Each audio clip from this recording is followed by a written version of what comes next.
adalah tahun yang ketiga. Tadi Evan sampaikan dan kita selalu semangat dan menanti-nantikan ya untuk penyelenggaraan TikTok Awards Indonesia. Untuk tahun ketiga ini kalau ditanya apa yang spesial, selalu ada yang spesial di setiap event TikTok Awards. Karena sesuai apa yang kita tahu bahwa TikTok itu memberikan inspirasi ya, kreativitas dan juga membawa kebahagiaan. Jadi yang nonton tuh pasti senang kalau nonton di TikToknya aja senang, apalagi di TikTok Awards-nya gitu ya. Itu kan perayaan bagi para content creator. Betul. Yang pasti kita akan lihat sesuai tema Big on the Small Screen. Nanti akan kita lihat, kita nantikan aja sesuatu yang spesial. Kalau dibocorin di sini itu namanya tetap kasih clue-clue ya buat orang penasaran ya. Tapi konsepnya akan berbeda dari biasanya dong ya. pasti sesuai dengan tema setiap tahun juga berbeda. Kita akan menyesuaikan dengan tema itu. Nah sih, tadi Ibu Melda udah nyentil sedikit tentang Big on the Small Screen. Mungkin ke Ibu Karina kira-kira ada makna tersendiri nggak dengan tematik kita di tahun ini? Oke, tahun ini kami mengangkat tema besar Big on the Small Screen, yang mana TikTok ingin membawa pesan bahwa untuk membuat sebuah dampak positif yang besar bisa dimulai dengan langkah kecil. Semudah membuat konten dengan durasi singkat di TikTok, yang tentunya kita bisa berbagi informasi, berbagi inspirasi, yang akhirnya dapat membuat dampak positif kepada masyarakat yang luas gitu. Jadi dengan harapan ini kami juga ingin menginspirasi untuk para users untuk juga ikutan untuk membuat konten-konten TikTok gitu, karena ujungnya pasti kontennya akan berdampak positif seperti itu. Nah dari total saya lihat ada sekitar 17 nominasi. Itu untuk kriterianya dimilih dari mana?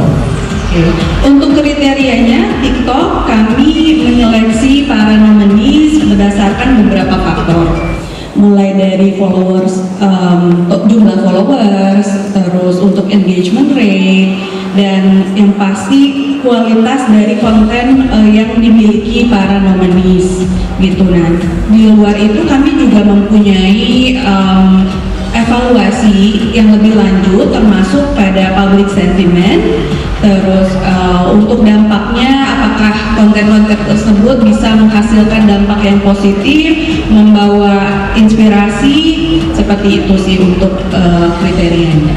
Oke, berarti clear ya. Semua kalau kasih efek positif akan didukung 100%. Irfan, kayak tahun kemarin udah jadi host, tahun ini kayaknya host lagi.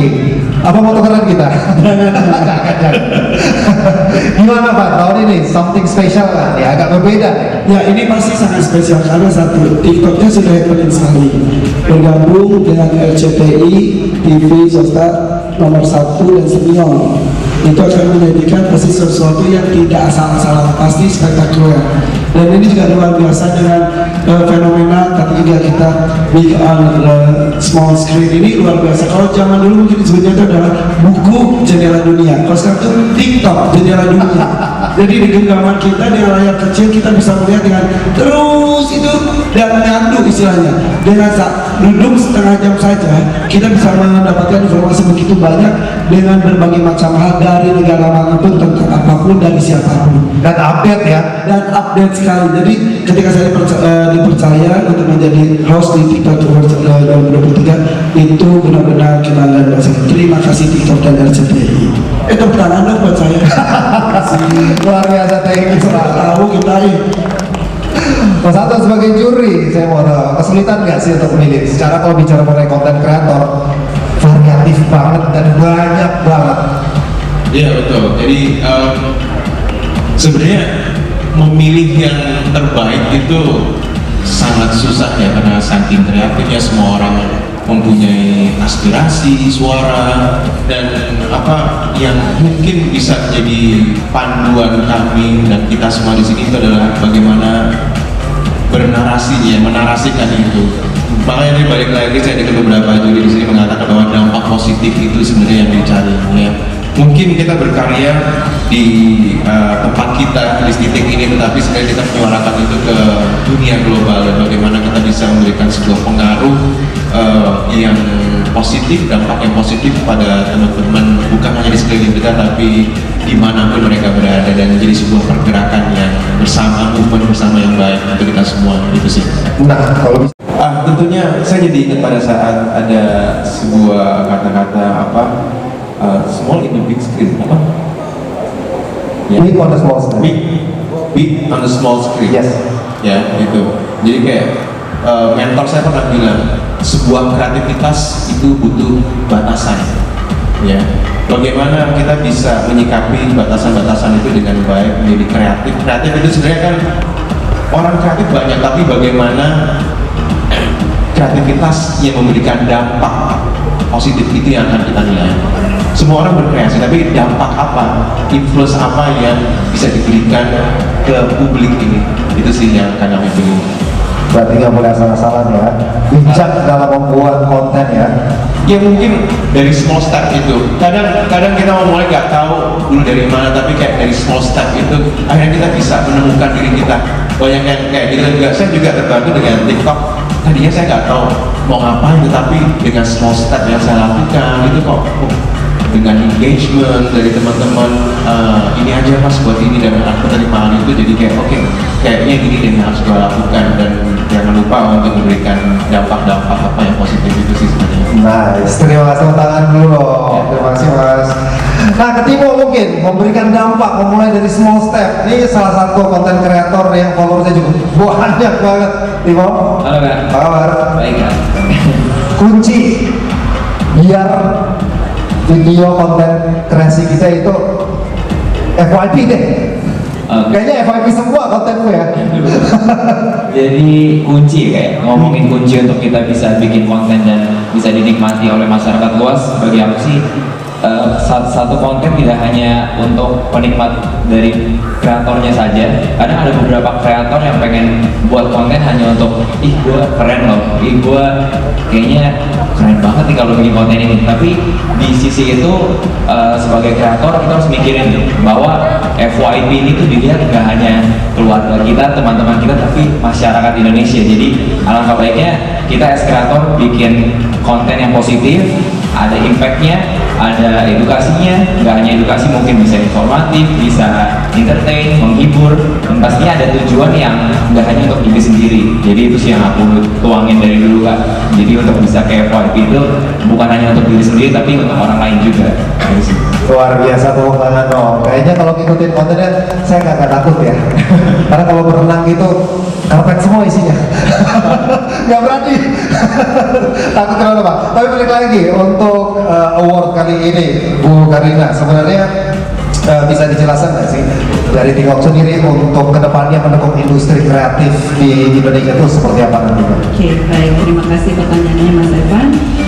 Kami TikTok selalu berkomitmen untuk membuat platform kami sebagai platform yang aman dan nyaman untuk tentunya para content creator dalam berekspresi, dalam berkreasi gitu. Jadi kami saat ini sudah menjadi rumah ya untuk para content creator, di mana kami melengkapi wadah tersebut dengan tools atau dengan teknologi yang kami miliki untuk mendukung proses kreativitas tersebut gitu. Selain itu kami juga menyediakan kesempatan atau peluang yang nyata untuk para content creator dalam sharing inspirasi mereka kepada masyarakat yang lebih luas. Contohnya dengan ajang TikTok Awards ini gitu, dimana kita ingin merayakan, ingin mengapresiasi para content creators kami yang sudah aktif lewat di FYP kita semua ya. Nah, yang pastinya dengan konten-konten mereka yang positif gitu, maka kami ingin mengapresiasi. Nah, selain itu di tahun ini kami juga selain mengapresiasi creator, tapi kami juga mengadakan satu acara di mana yang bernama Southeast Asia Social Economy Impact Forum, di mana selain mengapresiasi kreator, kami juga mengapresiasi merchant TikTok Shop yang telah membantu dan mendukung perkembangan perekonomian di Southeast Asia, termasuk di Indonesia gitu. Nah, selain itu kita juga bisa ambil contoh ya dari nominee di TikTok Awards tahun ini. Nah, banyak sekali creators yang sudah bisa sukses gitu, bahkan sukses lebih dari di luar TikTok gitu. Contohnya Finboy, nah seorang atlet nih perenang gitu yang memang aktif ya sharing konten gitu, menginspirasi generasi muda, calon-calon atlet selanjutnya gitu. Kami juga punya Pandawara Group gitu yang mereka start dari kota Bandung dengan gerakan lingkungan mereka bisa sampai ke Pulau Sumatera gitu, atau ada Erika Ricardo, nah yang dengan talentanya dan dengan karyanya dirinya bisa melenggang ke New York Fashion Week gitu. Banyak sekali content creators yang sukses dan memberikan impact positif kepada masyarakat luas seperti itu. Nice, terima kasih. Irfan dari tadi udah keringat dingin nih. Saya mau nanya dong, harapan buat awards di Oktober nanti ini seperti apa sebagai host TikTok? Ya apapun yang dipercaya harus dilakukan yang terbaik. Apalagi ini kan dipercaya oleh sesuatu yang besar untuk dan etc. semakin lebih baik. Tapi yang jelas, kalau tadi saya bilang saya awalnya itu hanya penikmat apa yang ditampilkan oleh TikTok. Tapi akhirnya saya menjadi pelaku dan juga konten kreator di TikTok juga. Awalnya TikTok itu dulu image-nya menjadi platform yang goyang-goyang saja. Joget-joget, joget-joget. Akhirnya ketika saya lagi pandemi, lagi kena COVID, saya bingung ngapain. Udah akhirnya coba-coba bikin konten. Kata orang pada suka tentang pengalaman saya bagaimana menjalani ketika COVID itu seperti apa dan sebagainya. Akhirnya keterusan sampai sekarang. Dan kalau bertanya idenya dari mana, inspirasinya dari mana, bisa dari manapun. Bisa mengambil inspirasi dari orang, tapi jangan ngikutin plak juga, harus kreatif juga, betul ya, karena itu juga dinilai nanti kan. Mau copycat ya? Ya, yang jelas harus tahu apa kekuatan kita, apa yang ada di lingkungan kita itu jadikan kekuatan. Kalau saya pribadi, karena saya hidup dengan keluarga dan binatang menjadi salah satu. Jangan gitu matanya. Kenapa pas kata binatangnya matanya ke saya? Agak enak nih kayaknya. Jadi bagaimana saya interaksi dengan binatang, peliharaan saya, bagaimana ketika setiap Idul Adha kurban saya memuliakan hewan kurban saya itu di TikTok selalu viewersnya puluhan M loh. Terima kasih loh, alhamdulillah ya. Dan tidak hanya itu ya, jadi bukan hanya viewersnya banyak, tapi berarti banyak orang melihat, banyak orang terinspirasi. Itu yang luar biasa juga tentang hubungan aku dan anak-anak. Dan entah kenapa kalau muatannya melo-melo buat aku ya, melo-melo pakai lagu yang pas, kata-kata yang pas, itu tuh orang suka. Jadi intinya masing-masing orang punya kekuatan. Kalau Timo itu dengan kegiatan sportnya, kalau mungkin saya dengan kegiatan keluarga, binatang dan melankolisnya saya. Asik. Seperti itu. Jadi mudah-mudahan saya bisa menang juga ya, selain host juga ya. Makan banyak dong berarti ya. Terima kasih. Kayaknya Irfan lagi ada kesibukan di sini. Jadi berbicara mengenai pemenang, kemarin saya juga dapat award juga di Indonesia Television Award. Itu kami 100, itu program nomor 1. Saya harus syuting ini lagi kabur. Oh, oke, baik. Jadi sombong dikit terus pamit gitu ya. Bu, garis bawain aja Irfan Hakim sibuk nominasi coret ya. Apa yang penting MC. Oke dah. Terima kasih ya. Sampai ketemu nanti di eventnya dengan Mereka. Timo. Baik Irfan. Bye Evan. Sukses ya, sampai ketemu. Teman-teman, terima kasih, sukses dan sampai ketemu di acaranya. Assalamualaikum. Waalaikumsalam, terima kasih. Balik lagi berarti ke Umelda. Nah, untuk malam penganugerahannya nanti, kira-kira ada special star nggak? Apa saya bocorin buat kita sedikit aja paling enggak, dan cuma di spill dikit, nanggung banget gitu. Ya, TikTok Awards nanti tanggal 12 Oktober sudah pasti akan diadakan secara live di studio terbesar di MNC Studios ya. Kapasitasnya kurang lebih bisa sampai 1.500 orang ya. Kita akan buat secara look performance juga sangat TikTok sekali. Kemudian konten-kontennya juga pasti akan mengandung konten-konten yang ada di TikTok ya. Kemudian akan ada kolaborasi performers, penyanyi, band, kemudian para content creator sendiri ya. Rasanya itu menjadi malam penghargaan untuk mereka ya, Mbak Karina. Dan kita akan lihat nanti seperti apa kemeriahannya, siapa yang akan ada di situ. Kalau sekarang dibocorin sekali lagi nggak surprise Pak. Jadi dipantau terus aja di TikTok ya kan. Kemudian di kita nanti di juga pasti akan ada di Instagram RCTI Official. Tetap ya. Nah, pertanyaan terakhir mungkin untuk malam final akan berdurasi berapa lama? Karena kita tahu ini ada 17 kategori, lumayan panjang nih. Durasinya kurang lebih 2 jam. 2 jam ya? 2 jam ya. Situ nanti pasti nggak akan berasa loh. Dari awal sampai akhir itu semua di masing-masing segmen nanti kita akan lihat. Kan ada? Ada Bu? Ya aja dulu sekarang. Ya, gitu kurang lebih Pak. Baik, terima kasih. Balik lagi mungkin kalau Mas Anton sedikit tanya tentang para nominasi ini. Ada kesulitan tersendiri gak sih untuk akhirnya menentukan ini loh 17 yang hasil yang akan menjadi kategori kita ya? Kesulitan tersendiri paling berat apa Mas? Kesulitan terberat itu adalah sebenarnya setiap content creator itu patut mendapatkan penghargaan ya, bahwa sebenarnya gini loh, saya salah satu orang yang sangat menghargai apapun siapapun yang orang kerjakan dari small step gitu. Bagaimana sebenarnya ini bukan hanya perayaan orang yang menang aja, tapi kayak benar-benar orang yang memang mau dan berani melakukan small step itu. Jadi, tetapi balik lagi kalau misalkan lo nanya kesulitannya itu apa, itu adalah bagaimana kita bisa secara objektif ya, pasti itu kan kayak kita lihat ini kontennya bagus, tapi apakah itu memberikan sebuah dampak dan seberapa luas dampaknya. Tapi juga bukan hanya luas, tapi kayak benar-benar soulful apa enggak ini, mempunyai sebuah nilai-nilai edukasi apa enggak ya, gitu kan. Bukan bentuk menjadi objektif, makanya ada beberapa panel juri di sini untuk agar kita bisa lebih objektif lagi gitu sih. Dan juga dari sudut pandang yang berbeda-beda, bukan hanya dari satu sudut pandang, tapi kayak pandangan yang berbeda. Ada dari publik juga ada, dari dari speak sama yang tadi satu lagi ya. Baik, karena tadi udah di-spill, ternyata bukan Mas Anton aja sendirian, ada panel juri juga. Dan ternyata kita punya salah satu juri yang akan sedikit menjelaskan tentang nominasi awards. Kita lihat sama-sama. Laura, kayaknya mereka kerja keras ya, karena memang banyak sekali konten kreator yang luar biasa bagus-bagus yang ada di TikTok. Nah, berikutnya kita masuk ke sesi question and answer dari wartawan rekan media yang sudah datang di sini. Langsung aja, kita sudah dapat beberapa pertanyaan yang dikumpulkan dari Isan Media Viva.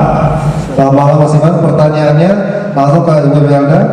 Selain TikTok Awards Indonesia, ini apakah ada rencana lain yang juga memaksimalkan peran media sosial? Bu Melda? Oke, baik, terima kasih untuk pertanyaannya. Sebenarnya untuk di peran media sosial, sebenarnya di program-program itu sangat erat sekali ya. Yang kita lihat yang untuk TikTok ini, kita di program-program yang diproduksi oleh RCTI sendiri in-house itu juga kami banyak memakai materi-materi FYP dari TikTok gitu ya. Itu sangat menarik, that's why makanya ada TikTok Awards gitu. Dan kalau kita bicara TikTok lagi, itu seperti tadi Ivan juga sampaikan gitu ya, sesuatu yang sebenarnya sangat simpel sederhana yang orang siapapun bisa melakukan gitu. Evan juga punya kan? Ada Bu. Sudah ada, tadi minta sama Bu Karina. Itu dia Bu, yang biru itu enggak. Udah berapa bulan Ibu itu? Oke. Ya nanti di note berarti, nanti setelah ini langsung kita off air di belakang, offline di belakang. Oke, kira-kira seperti itu sih jawabannya kurang lebih. Semoga menjawab. Sesimpel itu ya sebenarnya ya. Baik, terima kasih Bu Isan. Berikutnya dari Ari, Media Warta Kota. Pertanyaan berikutnya juga ke Ibu Karina. TikTok Awards Indonesia adalah acara tahunan dari TikTok. Apa yang membedakan TikTok Awards Indonesia tahun ini dengan tahun sebelumnya? Oke, terima kasih untuk pertanyaannya. Ya, seperti yang tadi sudah di-share oleh Bu Imelda, bahwa ini adalah tahun ketiga TikTok Awards, yang pastinya kami akan membuatnya sungguh spektakuler. Untuk performanya mohon ditunggu. Nah, tapi kembali ke objektif awal bahwa program ini dibuat untuk mengapresiasi para creator, di mana tahun ini kami memiliki 17 kategori nominasi. Mungkin tadi sudah diperlihatkan di PT ya. Nah, di mana ada 8 public vote dan 8 judges pick. Nah, dan ada satu juga kategori Change Makers of the Year, di mana kami ingin menyoroti kreator-kreator yang telah memberikan dampak positif, terutama di bidang edukasi, lingkungan, dan ekonomi gitu. Untuk siapa kreatornya ditunggu aja nanti tanggal 12 gitu. Baik, terima kasih Bu Karina. Terima kasih juga Mas Ari dari Warta Kota. Berikutnya dari Media Kumparan bersama Vito, ditujukan ke nomini, berarti ke Timo ya. Yes, Kak. Bisa dijelaskan dari mana sumber ide dalam membuat konten dan bagaimana mewujudkan menjadi konten yang menarik dan bermanfaat? Oke, sebenarnya sumber tuh bisa datang dari mana aja sih. Jadi kayak aku, keseharian aku di saat itu 2020 start, aku masih dalam kuliah dan masa perkuliahan aku. Tapi ada keseharian aku as an atlet juga, dimana aku setiap hari dari Senin sampai Sabtu latihan renang, dan itu menjadi 2 kegiatan yang di keseharian aku. Jadi ada banyak sebenarnya yang bisa dijadikan inspirasi nih, mulai dari latihan aku, mulai dari tutorial edukasi renang, lalu bisa challenge, dan juga di perkuliahan pun aku juga kuliah di ilmu komunikasi di Unpad. Jadi kayak ada beberapa teman-teman aku yang passionate dengan olahraga juga, itu bisa jadi bahan untuk konten juga. Jadi start dari teman-teman, dari keluarga, dari orang sekitar, atau bahkan mencari inspirasi gak hanya dari orang sekitar tapi bisa dari internet juga. Jadi banyak banget inspirasi untuk bisa kita olah jadi storyline, jadi satu video lewat layar kecil kita di TikTok untuk kita bagikan konten kita menjadi satu manfaat untuk orang-orang sekitar dan masyarakat Indonesia pastinya. Nice, thank you Timo. Baiklah, kami itu pemirsa, selanjutnya ada sebuah video nomini TikTok Awards Indonesia 2023 yang bisa kita lihat. Siapa aja mereka? Langsung aja ini dia. Inilah daftar kategori TikTok Awards Public Vote Rising Star of the Year.